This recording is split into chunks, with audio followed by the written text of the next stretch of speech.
আসসালামু আলাইকুম। আজকে আমি আমার মেয়েদের পছন্দের একটা খাবার শেয়ার করব, সবার সাথে রান্না করব আর শেয়ার করব। তা পাস্তা বা ম্যাকারনি নুডলস, তো বাঙালি স্টাইলে রান্না করব। এটা আলু কেটে রাখছি ছোট ছোট করে, এর মধ্যে লবণ আর হচ্ছে গোলমরিচের গুঁড়া দিয়েছি।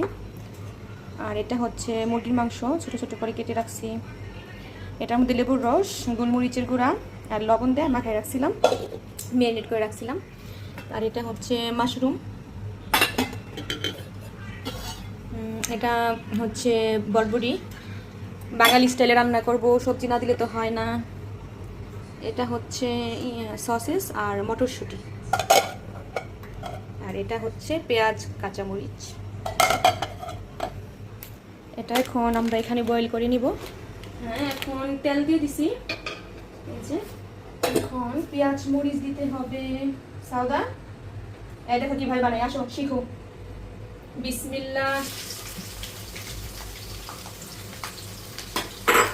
আপনি শিখতেছে, তুমি আসো। পাস্তাটা প্রায় সেদ্ধ হয়ে আসছে, আর একটু বাকি আছে সেদ্ধ হওয়ার। মাংসটা ভালো মতো গুঁড়া করে নিতে হবে। এর মধ্যে এই যে আদা রসুন বাটা, লবণ আর এটা হচ্ছে গোলমরিচ, তারপরে এলাচ দারচিনি, এটার মিক্স, এটাও দিতে হয়, বেশি না, পরিমাণে কম দিতে হয়।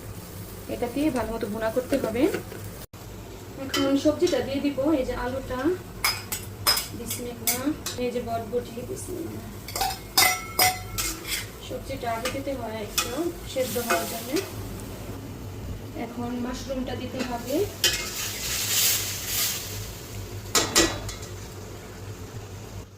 বিসমিল্লাহ। মাশরুমটা মিশাতে সাথে। এখন সসেস আর হচ্ছে মটরশুঁটি। মাশাআল্লাহ কি সুন্দর লাগছে। ম্যাকারনি দেওয়ার আগে আমি সসটা দিই, একটু কালার আসে, সসটা দিলে সুন্দর। এখন অল্প সময়ের জন্য ঢেকে রাখবো যতক্ষণ হয়ে না আসে।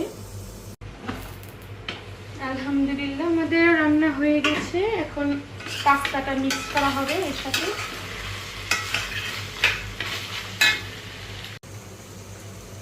পাস্তাটা ভালো মতো মিক্স করা লাগবে কিমার সাথে।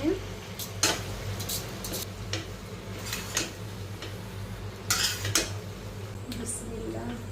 এখন ম্যাগি মশলাটা দিয়ে দিচ্ছি। ম্যাগি মশলা না দিলেও হয়। বেল পেপারটা দিয়ে দিচ্ছি, এটা একটু কাঁচা কাঁচা থাকলে ভালো লাগে। আলহামদুলিল্লাহ, বাঙালি পদ্ধতিতে পাস্তা রান্না করা শেষ।